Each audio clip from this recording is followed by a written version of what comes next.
BJP में हिम्मत है तो जय भीम का नारा लगाए। मायावती के ढुलमुल बयान से दलितों में आक्रोश। कांग्रेस और राहुल गांधी को घेरने के लिए बीजेपी ने धक्का मुक्की के लगाए आरोप। अमित शाह की भाषा उनका असली चेहरा प्रियंका गांधी।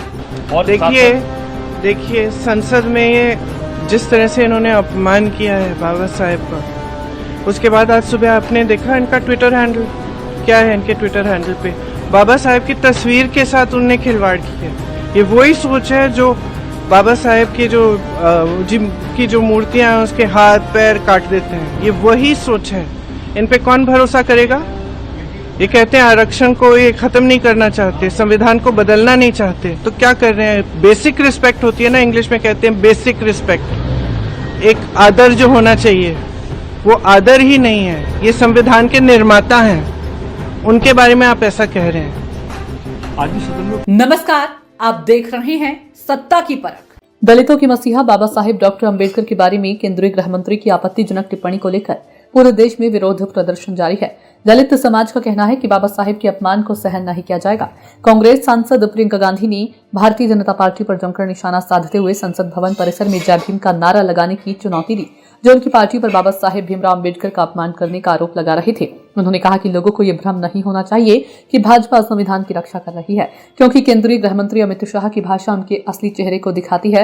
ये सब अमित शाह को बचाने के लिए किया जा रहा है। वहीं बसपा प्रमुख मायावती की भाजपा और अमित शाह के विरुद्ध हल्के फुल्के बयान पर दलितों में गहरी नाराजगी है। बसपा प्रमुख ने बाबा साहेब के प्रति गृह मंत्री की टिप्पणी पर कहा कि भारतीय संविधान के निर्माता और दलितों व अन्य उपेक्षित वर्गों के मसीहा डॉक्टर भीमराव अम्बेडकर के बारे में संसद में अमित शाह के द्वारा इस्तेमाल किए गए शब्दों से बाबा साहब की गरिमा और अस्तित्व को गहरी ठेस पहुंची है और एक तरह से उनका अपमान हुआ है। अब पूरे देश में उनके अनुयायियों में जबरदस्त गुस्सा और आक्रोश है और उन्हें अपने शब्द वापस लेने चाहिए और इसके लिए पश्चाताप भी करना चाहिए, अन्यथा BR अम्बेडकर के अनुयायी इसे कभी नहीं भूल पाएंगे। ठीक उसी तरह जैसे वे डॉक्टर BR अम्बेडकर के प्रति कांग्रेस के कृत्यों को नहीं भूल पाई हैं। दलित चिंतकों का कहना है कि मायावती पूरी तरह से बीजेपी के हाथों में खेल रही है। अमित शाह के द्वारा अपमानजनक बयान के बाद भी उनका ऐसा रिएक्शन दलित समाज को बर्दाश्त नहीं है और ऐसे में कांग्रेस का विरोध कर वो बीजेपी के पक्ष में खड़ी नजर आती है। उधर आज बीजेपी सांसदों ने केंद्रीय गृह मंत्री के बयान पर डैमेज कंट्रोल करने के लिए संसद में प्रदर्शन भी किया और कांग्रेस पर बाबा साहेब की उपेक्षा के आरोप भी लगाए। संसद भवन के प्रवेश द्वार पर नेता प्रतिपक्ष राहुल गांधी को रोकने के चलते हुई धक्का मुक्की के बाद भाजपा का आरोप है कि लोकसभा में नेता प्रतिपक्ष राहुल गांधी ने धक्का मुक्की की, जिस वजह से उसके बुजुर्ग सांसद प्रताप सारंगी चोटिल हुए। सारंगी को राम मनोहर लोहिया अस्पताल में भर्ती करा दिया गया। दूसरी तरफ राहुल गांधी ने दावा किया है कि भाजपा सांसदों ने उन्हें और अन्य विपक्षी सदस्यों को संसद भवन में जाने से रोका और धक्का मुक्की की। कांग्रेस महासचिव व सांसद प्रियंका गांधी ने कहा कि राहुल गांधी शांतिपूर्व संसद के अंदर जा रहे थे जब भाजपा के सांसदों ने उन्हें रोका। उन्होंने कहा कि राहुल गांधी BR अम्बेडकर की तस्वीर लेकर और जय भीम का नारा लगाते हुए संसद के अंदर जा रहे थे। उन्हें संसद में जाने से किसने रोका। हम कई दिनों से विरोध कर रहे हैं और हमेशा उन लोगों के लिए जगह छोड़ी जाती है जो अंदर और बाहर जा रहे होते हैं। बीजेपी गृह मंत्री को बचाने के लिए मुद्दों को भटकाने का काम कर रही है। ये सब एक साजिश है जो हमें रोक रहे थे। हमने उनसे कहा था कि जय भीम बोलकर दिखाएं, बस अपने संविधान के लिए नारे लगाए। अगर इस देश के लोग सोचते हैं कि लोग संविधान की रक्षा कर रहे हैं तो उन्हें भ्रम में नहीं रहना चाहिए। वह जय भीम भी नहीं कह सकते। मैं उन्हें चुनौती देती हूँ कि यहाँ आकर जय भीम बोलकर दिखाए। प्रियंका गांधी ने बीजेपी पर यह भी आरोप लगाया कि भाजपा के सांसदों ने कांग्रेस अध्यक्ष मल्लिकार्जुन खड़गे को भी धक्का दिया। उन्होंने कहा कि पूरी स्थिति एक साजिश थी जिसका मकसद अमित शाह को बचाना था। अमित शाह को बचाने के लिए एक साजिश रची जा रही है। उन्होंने खड़गे को धक्का दिया और वह मेरे सामने गिर गए। इसके बाद एक माकपा सांसद को भी धक्का दिया गया और खड़गे को चोट आई है। प्रदर्शन के दौरान बीजेपी सांसद प्रताप सिंह सारंगी और मुकेश राजपूत की घायल होने के बाद जब राहुल गांधी उनके पास पहुंचे तो बीजेपी के सांसद भड़क गए।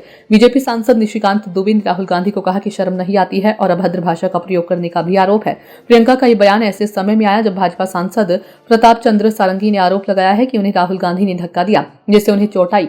सारंगी ने कहा कि वह सीढ़ियों पर खड़े थे तभी एक अन्य सांसद उन पर गिर पड़े जिससे उनके सिर पर चोट आई है। घटना के बाद संसद भवन परिसर में धक्का मुक्की मामले में राहुल गांधी के खिलाफ शिकायत दर्ज कराने के लिए भाजपा के सांसद बांसुरी स्वराज और अनुराग ठाकुर संसद मार्ग थाने पहुंचे हैं। राजनीति जानकारों का कहना है कि बीजेपी बाबा साहेब के विरुद्ध गृह मंत्री के बयान का डैमेज कंट्रोल करने के लिए तरह तरह से रणनीति अपना रही है। इसी के चलते राहुल गांधी को घेरने का प्रयास किया जा रहा है।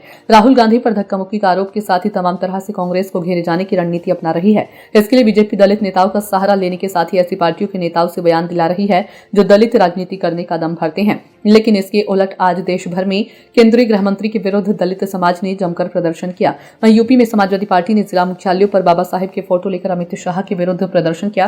बाबा साहिब के अपमान से दलित समाज कोई समझौता करने को तैयार नहीं है। इसके लिए चाहे उन्हें अपने नेताओं का ही क्यों ना अलग थलग करना पड़े। सत्ता की परख के लिए अवधेश कुमार सिंह की रिपोर्ट।